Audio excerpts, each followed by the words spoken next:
할렐루야, 반갑습니다. 네, 뒤에 그렇게 자리가 없는 것처럼 앉아 계실 필요가 없고 여기 앞자리 많이 비어 있습니다. 여기 얼마든지 오셔서 은혜의 자리, 명당입니다. 여기가. 네, 여기 오셔서 앉으시면 돼요. 굳이 뒤에 이렇게 마치 본당이 꽉 찬 것처럼 그렇게 의자를 놓고 앉으실 필요가 없죠.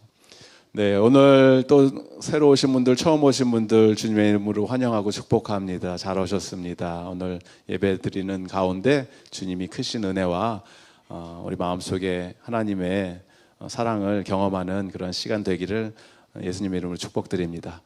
오늘부터 저희가 에베소서 말씀을 살펴볼 것인데, 에베소서 말씀을 3개월에 걸쳐서 5월 달이죠. 벌써 5월이 되었어요.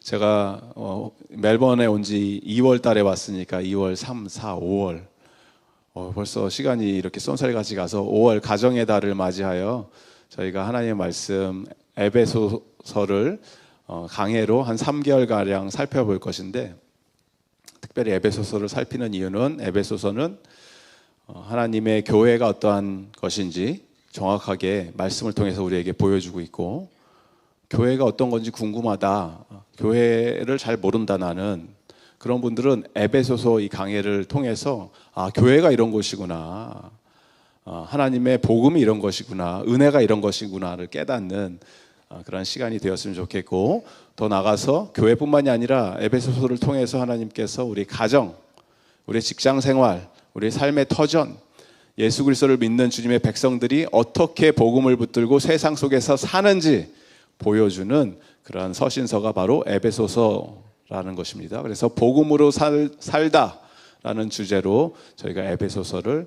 살펴봅니다. 오늘은 은혜와 평화가 여러분의 있기를 빕니다 라는 제목으로 첫 번째 에베소서 약간 개관처럼 처음부터 끝까지 쭉 전체적인 내용을 훑어보면서 말씀을 나누고자 합니다. 먼저 오늘 우리에게 주신 하나님 말씀을 보도록 할게요. 에베소서 1장 1절에서 2절 말씀, 2절밖에 안 되니까 우리 한 목소리로 함께 합독하도록 하겠습니다. 시작. 하나님의 뜻으로 그리스도 예수의 사도가 된 나 바울이 에베소에 사는 그리스도 예수를 믿는 성도들에게 이 편지를 씁니다. 우리의 아버지 하나님과 주 예수 그리스도께서 내려주시는 은혜와 평화가 여러분에게 있기를 빕니다. 아멘. 에베소서를 누가 가장 좋아할까요? 에베소서 말씀. 신혼부부? 누가 신혼부부를 했어요? 내가 잘못 들은 건가? 신혼부부들이 제일 좋아하는 서신서래요. 왜? 에베소서. 이런 아재 개그에 썰렁한 반응이 있을 줄 알았습니다. 그럼에도 불구하고 제가 여러분에게 무리한 도전을 한 이유는 잘 기억하시라고. 왜냐하면 이 가정에 하나님이 주시는 은혜와 평화가 깃드는 그런 서신서가 바로 에베소서라는 거예요. 아까 서두에 말씀드렸지만 1장부터 3절, 에베소서 6장까지 있는데 1장부터 3장까지는 복음이 무엇인지, 복음의 진수, 복음의 핵심에 대해서 바울이 타협하지 않고 정확하게 명확하게 복음은 이것이다 라고 기술을 하고 있고, 그리고 4장부터 6장까지는 이제 복음을 이야기했으니까 이렇게 사십시오 라는 의미로 어떻게 우리가 성도로서, 가정에서, 아내로서, 남편으로서, 자녀로서, 또 우리 직장 생활하는 가운데 삶의 터전에서, 일터에서 그냥 교회는 교회, 회사는 회사, 가정은 가정 다 따로 분리되어 있는 것이 아니고, 복음을 산다고 했을 때, 우리가 내가 복음을 믿습니다라고 고백했을 때 그것이 실제적으로 우리의 삶의 현장에서 어떻게 적용이 되고 사는지에 대해서 정확하게 에베소서 말씀이 우리에게 설명해 주고 있다라는 것입니다. 그래서 여러분, 우리 에베소서를 묵상하면서 여러분 삶과 가정 가운데 주님이 주시는 놀라운 평화와 축복이 회복되는 은혜의 시간이 되기를 예수님의 이름으로 축복드립니다. 에베소서 1장 1절에 보시면은 이렇게 표현이 되죠. 하나님의 뜻으로 그리스도 예수의 사도가 된 나 바울이, 그리고 괄호가 처해 있습니다. 그렇죠? 에베소에 사는 그 이야기는 저 단어를 빼도 된다는 얘기예요. 하나님의 뜻으로 그리스도 예수의 사도가 된 나 바울이 그리스도 예수를 믿는 성도들에게 이 편지를 씁니다. 무슨 말입니까? 왜 저렇게 썼을까요? 성경을? 왜냐하면 우리가 발견되는 우리가 갖고 있는 이 성경은 여러 이 카피본들인 사본들이 있는데, 성경을 지금 우리가 사는 이 시대처럼 뭐 프린트 샵에 가서 막 찍어내는 게 아니잖아요. 그래서 이 성경을 처음에 썼을 때 이거를 카피를 해야 되는데 손수 펜과 종이를 가지고 써서 나가야 되는데, 어떤 성경에는 에베소에 사는 이 단어가 빠져 있다라는 거예요. 어떤 카피본들에는. 그러면 이제 학자들이 고민을 하기 시작합니다. 이게 왜 빠져 있을까? 왜 여기에는 없을까? 그런데 이 답은 굉장히 쉬워요. 왜냐하면 처음에 성경을 쓸 때, 말씀을 쓸 때 이거 성경으로 쓴 게 아니죠. 처음에는 바울이 나는 지금부터 성경을 쓴다 그러고 성경을 쓴 게 아니잖아요. 편지를 썼다라는 거예요.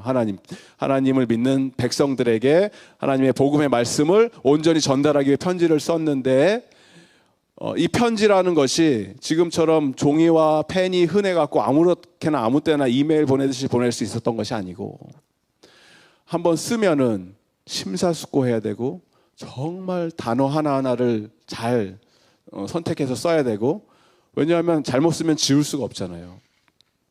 지우개로 지울 수 있는 게 아니니까. 그래서 머리를 많이 쓰고 해서 쓴 다음에 그냥 그 지역에 있는 교회가 한번 보고 보고 버리는 것이 아니고 어떻게 합니까? 이 편지를 돌려본다라는 거예요. 여러 교회에.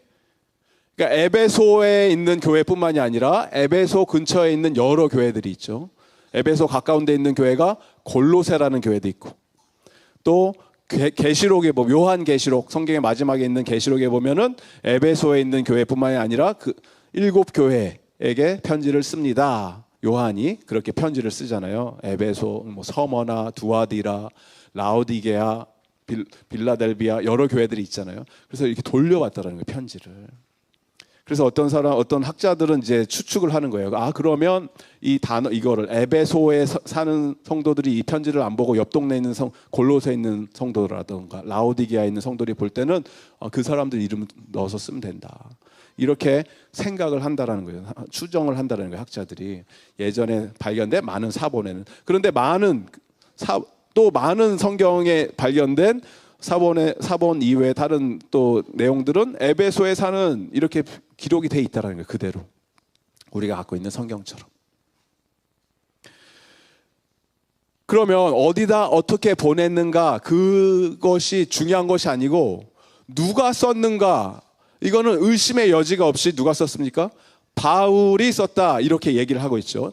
그리스도 예수의 사도된 나 바울이 에베소에 사는 성도들에게 편지를 씁니다. 그리고 나중에 우리가 쭉 살펴보겠지만 어디서 썼나 보니까 옥중서신이라고 해요. 옥중서신은 뭐예요? 감옥에서 쓴 편지다라는 거예요. 4개의 프리즌 레터가 있어요. 에베소서, 골로새서, 빌립보서, 하나 더. 네, 성경 공부를 열심히들 하고 계시죠, 우리들. 에골, 빌빌 이렇게 외우시면 됩니다.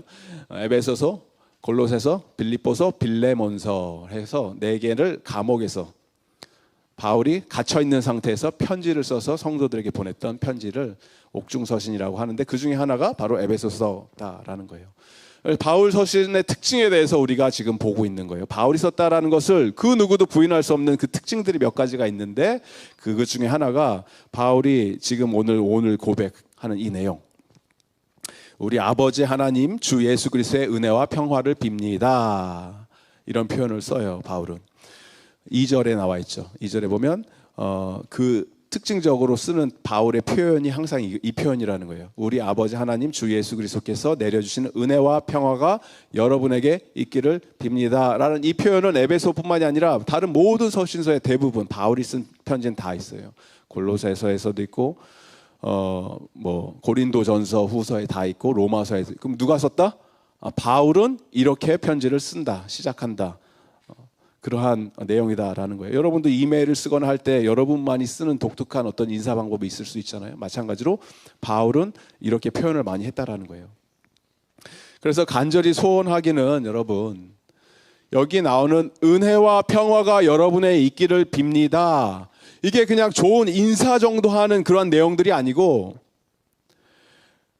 우리의 개인의 삶 속에서, 여러분의 가정의 삶 속에서, 우리 믿음의 공동체 안에서 하나님이 주시는 은혜와 평화가 넘치는 그런 삶을 살고 누리게 되는 저와 여러분이 되기를 예수님의 이름으로 축복드립니다. 은혜와 평화가 여러분의 있기를 빕니다. 이 단어를 우리가 오늘 이 말씀 가운데 좀 깊이 들어가서 묵상했으면 좋겠어요. 은혜, 과연 은혜가 뭐냐? 이은혜 씨 손 들어 주십시오. 김은혜 씨 손 들어 주십시오. 은혜 너무 많죠? 은혜. 우리 교회도 은혜 자매님 계시고, 영어로도 굉장히 많아요. 은혜가 영어로도 뭐예요? 영어?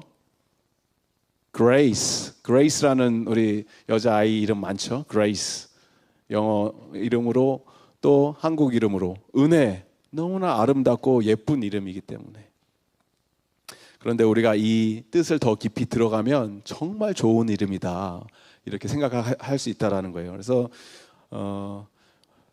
우리 딸 이름이 예진인데, 만약에 예진이에게 여자 동생이 생긴다면 저는 은혜로, 그레이스로 짓고 싶다라는 거죠. 주님께서 은혜라는 이름을 지을 수 있는 그 복을 내려주실 줄 믿습니다. 네. 이거 뭐 비웃으시는 거예요, 뭐예요? 은혜라는 이름을 지으시라는 거예요. 여러분들도 기도하시면서 우리 딸, 자녀들, 자매, 아이들, 어린아이, 여자아이 생겼을 때 은혜, 그레이스 얼마나 예뻐요, 이름이. 근데 이 은혜는 그냥 아이 이름이 아니고 뜻이 무엇이에요? 그레이스라는 뜻이 하나님이 값없이 주시는 선물, 은혜의 뜻이 그래요. 카리스, 헬라어로 선물이라는 거예요. 선물. 선물은 여러분 그냥 내가 받는 겁니다. 김성현 전도사님이 저한테 목사님 이거 선물이에요 라고 좋은 차를 선물로 줬다고 합시다. 그럴 일은 없겠지만 차를 줬다고 칩시다. 근데 제가 그거를 아이고 이 차를 내가 어떻게 받습니까? 라고 한 1,000불이라도 받아라 그러면서 줘요. 그럼 그건 더 이상 선물이 아니죠. 제가 1,000불을 주고 구입한 거라는 거예요. 선물은 내가 돈을 주고 지불해서 살 수 있는 게 아니라는 겁니다. 구원은 저와 여러분이 하나님이 주신 구원은 그 누구도 구매할 수가 없습니다. 살 수 있는 게 아니에요. 왜냐? 구원은 전적으로 하나님이 주신 선물이기 때문에. 믿으십니까? 저와 여러분의 구원은 저와 여러분이 살 수 있는 게 아니에요. 처음부터 끝까지 하나님이 우리를 불러주시고 택해주시고 주님의 자녀 삼아주시고 또 영원한 생명을 주셔서 죽음 이후에 또 다른 삶, 오늘 우리 캐터키즘 보면서 말씀 들었던 그 내용처럼 예수님께서 우리를 위해서 준비해 두신 그곳으로 가는 그 순간까지 하나님의 처음부터 끝까지 은혜다라는 것입니다. 그게 바로 구원이라는 거예요. 그래서 하나님의 이 은혜라는 것은 자격이 없는 자가, 전혀 그럴 가치도 없고 그럴 조건도 안 되는 자가 하나님의 무조건적인 사랑을 받게 되는 데는 이유가 있지 않습니다. 너무 예뻐서, 여러분들이 너무 아름답고 너무 착하고 하나님이 인정해 줄 만하니까 인정해 주시는 게 아니고 아무런 이유와 조건이 없다라는 거예요. 단 하나의 이유를 발견한다면 그 이유는 하나님 아버지가 너무 좋으신 분이기 때문에 그래요. 하나님 아버지가 사랑이 가득하신 분이기 때문에 하나님께서 당신의 성품 때문에 작정하시고 그 사랑을 표현하고 싶어 하시고 자녀들이 그 사랑을 경험하기를 원하셔서 우리에게 거저 주시는 것이 무엇이다? 은혜라는 거예요. 은혜. 그게 바로 우리가 받은 선물입니다. 그래서 여러분 잘 기억하시기 바랍니다. 은혜의 이 시작이 은혜의 수혜자에게 받는 자, receiving end에 있는 것이 아니고 은혜의 제공자에 맞춰져 있어요. provider. 은혜의 시작은 은혜의 수혜자에게 있는 것이 아니고 은혜의 제공자에게 맞추어져 있습니다. 무슨 말입니까? 은혜의 핵심은 은혜를 베푸는 자에게 달려 있는 것이지 은혜를 받는 자가 그것을 요구할 수가 없다라는 거예요. 하나님, 내가 하나님 잘 섬겼지 않았습니까? 나름대로 신앙생활 열심히 했습니다. 헌금생활 열심히 했습니다. 11조 꼬박꼬박 냈습니다. 주일 성수 지켰고 교회 봉사 매주 합니다. 뭐 세상 사람들하고 비교해서도 뭐 그렇게 큰 죄 짓고 살지 않습니다. 이 정도면 제가 하나님의 은혜를 받을 사람 되지 않습니까? 라고 하는 순간 우리는 은혜에 대해서 전혀 모르고 있다는 거예요. 나는 하나님께 인정받을 자격이 됩니다라고 하는 순간, 나는 구원받을 자격이 됩니다라는 것을 이야기하는 순간 이것을 행위 구원이다라고 얘기해요. Work-based salvation. 구원에 대해서 얘기할 때 내 행위를 통해서 나는 구원을 받을 수 있습니다 라고 하는 것이 이 세상에 있는 모든 종교가 이렇게 이야기합니다. 기독교를 빼고. 불교가 이렇게 이야기하고, 이슬람교가 이렇게 이야기하고, 힌두교가 이렇게 이야기하고, 심지어 천주교도 카톨릭도 이렇게 가르칩니다. 우리가 착하게 살아야지 하나님이 우리를 인정해 주십니다. 그런데 복음은 그게 아니라는 거예요. 여러분의 선한 행위와 착함과 복음은 아무 상관이 없습니다. 내가 복음을 안다고 했을 때 내가 이런 착한 행위를 했고 하나님 보기에 인정받는 행위를 했기 때문에 하나님이 나를 받아주시고 나는 구원받아야 됩니다라고 착각하는 순간 우리는 하나님의 복음과 전혀 상관없는 삶을 살기 시작합니다. 처음에 우리가 예수님을 믿을 때 하나님 나를 구원해 주셔서 나 같은 죄인 살려주셔서 감사합니다. 어떻게 이 버러지 같은 인생을 살려주셨습니까? 라고 눈물 흘리고 회개하고 감사해서 은혜로 시작해서 익숙해지다 보면 어느 순간 내 행위로 신앙생활을 하고 있어요. 내가 이렇게 집사로서 장로로서 심지어 목사로서 이 정도 했으면 된 거 아니냐, 이렇게 살면 되는 거 아니냐라고 얘기하는 순간 우리는 은혜로 시작해서 행위로 마치려고 하는 어리석은 그러한 신앙생활을 하게 됩니다. 나의 구원을 내가 스스로 얻을 수 있습니다 라고 착각하는 순간 나는 하나님의 은혜와 전혀 상관이 없는 사람이 되어버립니다.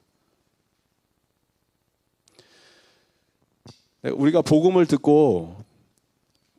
않습니까? 지금도 여러분이 복음을 듣고 계신데 복음을 듣고 올바른 반응을 한다고 했을 때 그 반응은 내가 하지 못하는 일을 나 대신에 예수님께서 다 이루어 주셨습니다를 인정하는 것이 복음을 듣고 이해하고 살아내는 첫 번째 단추입니다. 우리의 정말 이 못된 습성이 뭐냐면 항상 우리는 이 회귀 본능이 있는데 그 본능은 뭐냐? 자꾸 돌아가려고 하는 옛 습성으로 돌아가려고 하는 그 습성은 나 중심의 생각으로 내가 뭔가를 할 수 있다라는 거예요.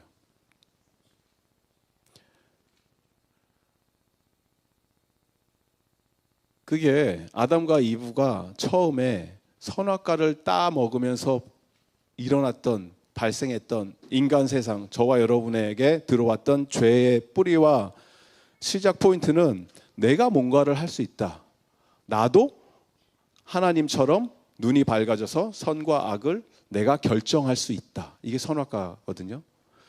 내가 내 삶에 선악과는 다른 걸 얘기하는 게 아닙니다. 뭐 어린이 동화책에 나오는 무슨 하나님 먹지 말라는 거 따먹었다 그걸 얘기하는 게 아닙니다. 선악과는 내가 내 인생의 기준을 지금부터 내가 세우겠다를 이야기하는 거예요.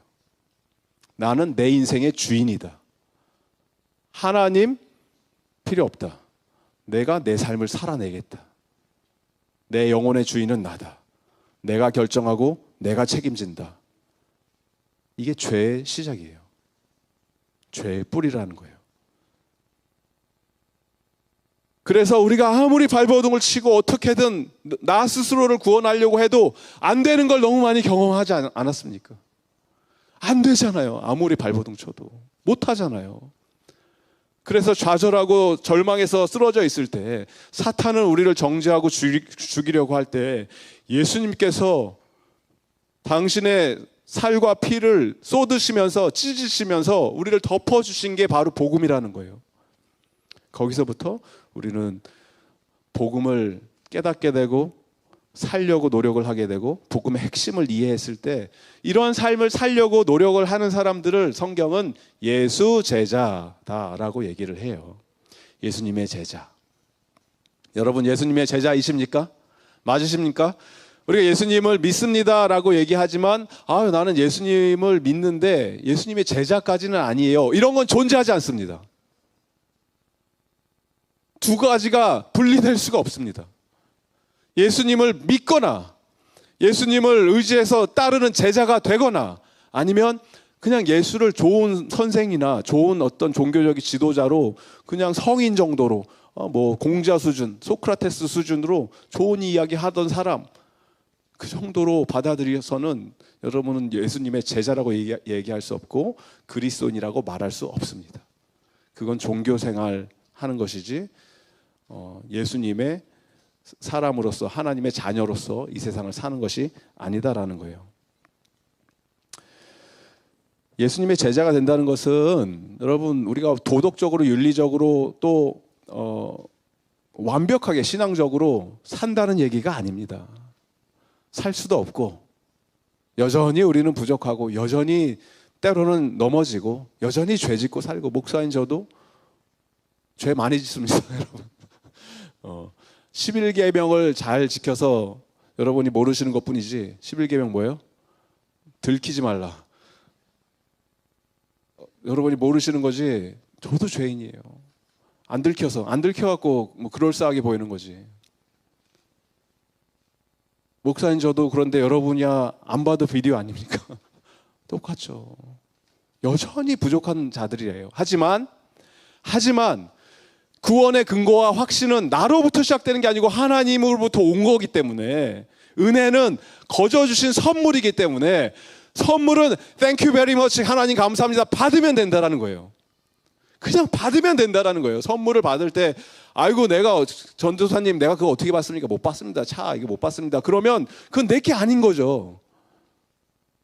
애써서 준비하고 마련해서 선물을 줬는데 필요 없습니다. 그러면 그건 내게 아니라는 거예요. 선물은 받으면 된다는 거예요. 그래서 하나님이 주시는 이 은혜의 선물을 받는 저와 여러분 되기를 바랍니다. 이걸 깨달을 때 우리는, 하나님, 그래서 나는 오늘 더 주님의 은혜가 필요합니다. 오늘 더 주님이 필요합니다. 나의 힘으로 도저히 감당할 수 없는 것, 천부에 의지할 수 없어서 하나님 두 손 들고 나옵니다. 예수님, 나를 불쌍히 여겨 주십시오. 이렇게 시작을 하는 게 우리의 신앙의 고백이에요. 1절로 다시 가볼까요? 하나님의 뜻으로 그리스도 예수에 된 사도가 된 나 바울이, 여기서 나 바울은 어떻게 어떻게 그리스도 예수의 사도가 됐습니까? 하나님의 뜻으로 됐습니다. 이렇게 고백을 하고 있고, 무엇으로 부르심을 받았다? 사도로 부르심을 받았습니다. 이러한 표현들은, 바울이 그냥 하는 표현들은 그냥 막 하는 얘기가 아니에요. 바울의 인생을 여러분이 조금이나마 생각을 하신다면, 바울이 이 고백을 할 때 바울은 왜 이런 고백을 할 수 있었나? 고린도전서 15장 10절에 보면 바울의 좀 더 구체적인 고백이 나오죠. 한 목소리 읽습니다. 시작. 그러나 나는 하나님의 은혜로 오늘의 내가 되었습니다. 나에게 베풀어 주신 하나님의 은혜는 헛되지 않습니다. 나는 사도들 가운데 어느 누구보다도 더 열심히 일하였습니다. 그러나 이렇게 한 것은 내가 아니라 나와 함께 하신 하나님의 은혜입니다. 할렐루야, 아멘. 바울이 여기서 고백하는 것은, 내가 다른 사도들, 베드로, 요한, 다른 사도들보다 더 열심히 일한다를 자랑하는 게 아니고, 내가 주님을 위해서 조금이나마 뭘 한다면 그건 더 열심히 일한다면 다른 데서 오는 이유가 아닌 것이 아니고 오직 하나님의 은혜입니다. 하나님이 나를 그렇게 불러주셨고 선택해 주셔서 지금 이 순간 내가 나 된 것은 오직 하나님의 은혜입니다를 고백하는 그 바울의 은혜를 경험한 자의 자랑이라는 거예요. 사도 직분을 자랑하는 것이 아니고 하나님의 뜻이니까 난 이렇게 해도 된다 마음껏 주장하는 것이 아니고 여기서 바울이 고백하는 것은 아버지의 뜻, 하나님의 온전하시고 거룩하시고 위대하신 뜻을 내가 할 수 있는 이유는 내가 잘나서 내 열심을 하는 게 아니고 It's the grace of God that drives me. Grace driven life라는 거예요. 은혜에 이끌린 삶이 되었습니다. 은혜 받은 자의 특징이 무엇이에요? 처음에는 지극히 개인적으로 은혜는 찾아옵니다. 맞습니까? 여러분의 삶에 내 인생 가운데 하나님이 너무 좋고 예수 그리스도의 사랑과 구원의 감격이 뜨거워질 때 그때는 막 나를 위해서 하나님이 나를 찾아오신 그 하나님을 만나게 되는 순간이죠. 그런데 하나님의 은혜는 이 개인에게 머물러 있지 않습니다. 반드시 내가 받은 하나님의 은혜는 공동체를 유익하게 하고 공동체를 풍요롭게 하고 공동체로 흘러가게 돼요. 예수님이 삭개오를 만났을 때 삭개오는 아무도 알아주지 않고 무시하던 자였는데 예수님의 은혜를 경험하는 순간 그 누가 시키지 않았어도 삭개오는 자신의 재산의 절반을 공동체를 향해서 흘려보냈고 또 자기가 잘못했다고 생각했던 사람들에게 4배로 그것을 갚았어요. 누가 시켜서 한 게 아니에요. 내가 받은 은혜가 너무 감격스러우면 이것은 오토매틱으로 그냥 흘러간다는 거예요. 다른 사람들에게, 내 주변에 있는 사람들에게. 사마리아의 우물가의 여인이 그랬죠. 대인 기피증으로 사람들 피해서 다니던 그 여자가 예수님을 만나고 예수님의 진리를 깨닫고 사랑을 경험하는 순간 마을 한복판으로 뛰어들어가서 외치기 시작하죠. 내가 만난 이 사람이 메시아 아닙니까? 예수님을 증거하기 시작했다라는 거예요. 바울이 그랬죠. 그리스도인들을 잡아서 죽이던 오늘 이 편지를 썼던 이 바울이 처음부터 이랬던 사람이 아니잖아요. 예수를 믿는 사람들을 쫓아가서 잡아 죽이던 바울이 예수님을 만나고 그 은혜를 경험하니까 이제는 자신의 생명을 조금도 아끼지 않고 생명을 내던지면서 공동체를 향해서 뛰어들어갔다라는 거예요. 유대 공동체로 뛰어들어갔고 이방인 공동체로 뛰어들어가서 예수님의 사랑을 전하던 자가 바로 바울이었다라는 것입니다. 여러분, 은혜를 받으면 변화됩니다. 은혜를 제대로 경험하면 저와 여러분의 삶이 뒤집어질 줄을 믿습니다. 우리 하나님 아버지의 은혜가 저와 여러분 멜번 한인 장로교회에 있는 모든 성도님들 여러분 개인 삶뿐만이 아니라 가정과 더 나아가서 직장과 여러분이 속해 있는 공동체 가운데 폭포수같이 쏟아지는 하나님의 은혜가 여러분의 인생 가운데 쏟아져서 예수 그리스도의 사랑과 하나님 아버지의 여러분을 향한 그 마음을 깨닫는 그런 일들이 벌어지기를 예수님의 이름으로 축복드립니다. 은혜 받으셔야 된다는 거예요. 우리는 은혜가 없으면 살 수가 없는 존재입니다. 값없이 주시는 하나님의 선물을 받지 못하면 우리는 아주 메말라가는 종교 바리새인처럼 신앙생활은 할 수 있어요.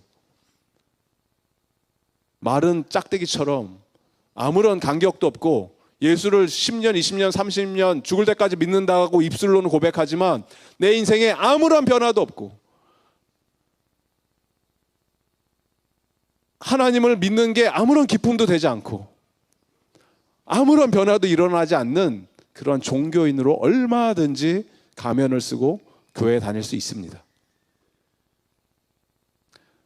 하지만 우리 멜번 한인 장로에 계신 모든 성도님들은 예수님의 충만하신 은혜가 여러분의 삶 속에, 여러분의 가정 가운데, 여러분의 인생 가운데 폭포수처럼 흘러내려서 예수님으로 말미암아 생명의 생수의 강이 우리 가슴으로부터 흘러나오는, 또 공동체를 적시는 축복을 누리는 저와 여러분 되기를 주님의 이름으로 축복드립니다. 두 번째로 우리가 살펴볼 것은 은혜가 있었고 또 무엇이 있습니까? 평화가 있다라는 건데, 그냥 평화가 아니고 초자연적인 평화를 이야기합니다. Supernatural peace of God.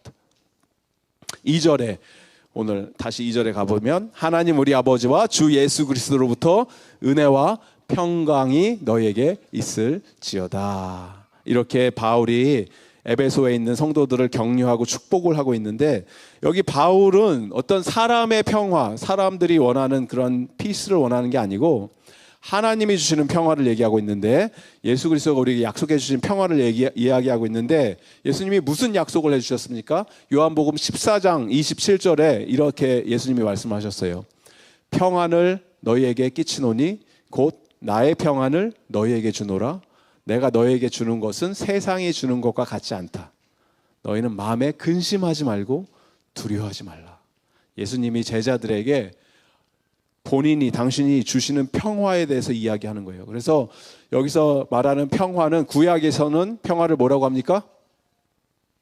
구약에서 평화? 샬롬이라고 하죠. 네, 샬롬 들어보셨죠? 샬롬은 그냥 뭐 안녕하세요, 평안하세요 이런 걸 이야기하는 것이 아니고, 내 육신의 평안, 영적인 평안, 전인격적으로 내 삶이 예수님, 하나님으로 말미암아 온전한 완벽한 그러한 평강을 유지하는 상태를 이야기하는 것이 샬롬이라는 거예요. 신약에서는 평안이라는 단어를 어떻게 썼냐면 에이레네라는 단어로, 헬라어로 썼어요. 에이레네. 에이레네에서 또 여기서도 여자 아이 이름이 나와요. 뭐가 나왔을까요? 영어 이름? 에이레네? 아이린. 아이린 있어요? 아이린? 아이린 친구. 아이린이라는 친구 있어요? 그 사회생활을 잘 못하는구나 너희들이. 아이린이라는 여자 아이 이름이 있어요. 아이린이 무슨 뜻이다? 평화라는 뜻이에요. 평화. 너무 예쁜 이름이죠. 아이린. 하나님이 은혜 베풀어 주셔서 저희가 셋째로 또 여자아이가 나온 세 번째 딸이 3명 생긴다면 아이린으로 지면 참 좋을 것 같아요. 세상이 말하는 평화가 아니고 예수님이 주시는 이 평화는 어떤 나라와 나라가 전쟁 가운데 있는 뭐 평화협정, 우크라이나와 러시아가 평화협정을 맺었다 이런 평화가 아니고, 여러분 직장에서 직장 상사가 나를 너무 괴롭힌다, 나에게 좀 평안이 있으면 좋겠습니다, 그런 수준의 평화가 아니고, 가정에서 남편과 아내가 맨날 싸우고 자녀들 말 안 들어서 너무 집안이 시끄럽습니다, 평화가 있었으면 좋겠습니다, 그런 평화가 아니고, 그런 정도의 평화가 아니고, 예수님이 저와 여러분에게 지금 약속해 주신 이 평화는 슈퍼내추럴 피스라는 거예요. 우리의 생각과 우리의 감정과 우리의 상태를 초월하는 그러한 평강을 이야기하고 있어요. 이런 거 약간 비슷한 게 불교적인 용어로도 있습니다. 불교 용어. 불교 용어로는 무아지경이라고 해요. 무아지경. 들어보셨어요? 무아지경? 무아지경은 내가 어떤 거에 깊이 들어가서 골똘히 몰두를 하고 집중을 하는 순간 무아, 나는 사라져요. 나는 내가 없어지는 거죠. 내가 내가 없어지는 거예요. 그리고 다른 하나 내가 집중하는 그것에 모든 내 생각과 모든 정신이 다 쏠려 있는 지경, 나의 존재조차도 없어지는 지경, 이게 무아지경. 불교에서 참선을 하고 득도를 했을 때 얻어내는 그들이 이야기하는 평화인데, 이게 불교의 가르침이 이런 평화라면, 세상과 나는 간대없고 구속한 누만 주만 보이도다. 이거 무아지경 아니에요? 세상과 나는 간대없고 누구만 보여요? 예수님만 보이는 평화는 불교에서 말하는 그런 평화를 뛰어넘는, 나도 사라지는 건 맞아요. 그 세상도 사라져요. 그런데 이제는 예수님만 보이는 거예요. 내 삶 속에서. 슈퍼내추럴한 평화가 찾아온다는 거예요. 예수님이 주시는 평화는 내 안에서 뭔가가 이런 평화가 나오는 게 아니고 밖에서부터 나한테 주어지는, 부어지는 평화를 이야기하고 있어요. 예수님께서 말씀하잖아요. 나의 평안을 너희에게 준다라는 거예요. My peace I give to you. 평화가 나한테서 나오는 게 아니고 밖에서 있는 예수님의 평화가 내 안으로 들어온다라는 거예요. 할렐루야. 여러분, 이런 평화를 누리시기 바랍니다. 이 평화는 예수님이 주시겠다고 약속하신 거예요. 선포하신 거예요. 약속에 근거한 평화이기 때문에 저와 여러분이 처한 어떤 상황이나 형편이나 나의 감정의 변화에 따라서 생겼다가 사라졌다 하는 평화가 아니고, 예수님이 나를 위해서 십자가에서 증명해 주신, 그렇기 때문에 내가 이제는 누릴 수 있는 평화이고, 예수님이 나를 위해서 십자가에서 부활하셔서 새 생명을 허락해 주셨기 때문에 확신할 수 있는 평화이고, 예수님이 우리에게 주시는 이 평화는 나의 어떤 주관적이고 나의 감정의 기복에 따라서 업앤다운에 흔들리는 그런 가짜 불안한 평화가 아니고 말씀에 근거한 객관적인 평화이기 때문에, 신뢰를 바탕으로 한 평화이기 때문에 믿을 수 있다는 거예요. 예수님을 내가 신뢰하면 신뢰할수록 이 평화도 비례해서 평화를 누릴 수 있는 그 평화의 내용이나 평화의 정도가 똑같이 상승을 해요. 믿음과 평화는 비례한다라는 거예요. 그러니까 누군가를 여러분이 신뢰하면 신뢰할수록, 어떤 사람이나 어떤 것을 신뢰하면 신뢰할수록 그것에 대해서 내가 마음이 놓이잖아요. 아, 저 사람이라면 내가 신뢰할 수 있어. 아, 저 장로님이라면 내가 믿을 수 있어. 근데 그 신뢰는 언제 올라갑니까? 그 사람에 대해서 더 경험을 하고 더 알게 되고 더 깊이 교제를 하면 할수록 그 대상을, 신뢰의 대상을 더 가까이 내가 따라갈 수 있고 트러스트할 수 있고, 그러면 그럴수록 내 마음은 더 평화로워진다는 거예요. 근데 여러분의 신뢰의 대상은 누구예요? 여러분의 믿음의 대상은 누구십니까? 흔들리지 않는 믿음의 반석 대신 예수 그리스도가 저와 여러분의 유일한 믿음의 대상, 신뢰의 대상이 될 때 세상이 주지 못하는 평강이 저와 여러분의 삶을 다스리고 지배하고 이끄는 은혜를 누리는 저와 여러분 되기를 주님의 이름으로 축복드립니다. 옆 사람과 한번 인사 나눠볼까요? 요즘 평안하십니까? 초자연적인 주님의 평화를 경험합시다.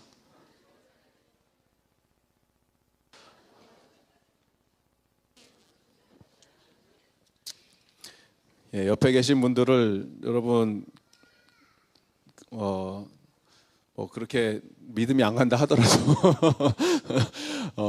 더 믿음이 가게 하는 방법은 더 깊은 교제를 통해서 더 친밀해지고 더 알아가는 동안에 그 사람을 더 깨닫고 알아갈 때 서로가 서로를 느낌으로 말미암아 그 우리 가운데, 우리 공동체 가운데 주님이 주시는 평강과 은혜와 사랑이 흘러넘치기를 주님의 이름으로 축복드립니다. 마지막으로 한 가지 더 살펴볼 것은 2절에 다시 한번 2절로 가면 여기서 이런 고백을 해요.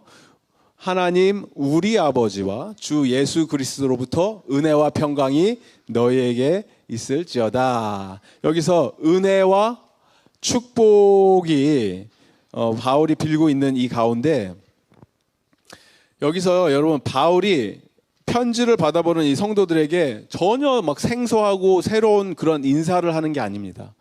지금 여기서 나오는 이 표현은 구약에서 자주 등장하던 표현이었어요. 어떤 표현인가 보면 제사장이 이스라엘 백성들을 축복할 때 하던 표현이에요. 민수기 6장 22절에서 27절의 말씀, 저와 여러분 한 절씩 교독할게요. 여호와께서 모세에게 말씀하여 이르시되 아론과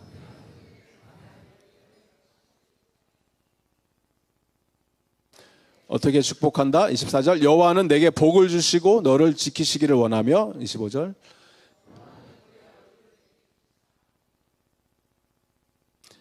여호와는 그 얼굴을 내게로 향하여 드사 평강 주시기를 원하노라 할지니라 하라. 그들은 이같이 내 이름으로 이스라엘 자손에게 축복할지니 내가 그들에게 복을 주리라. 아멘.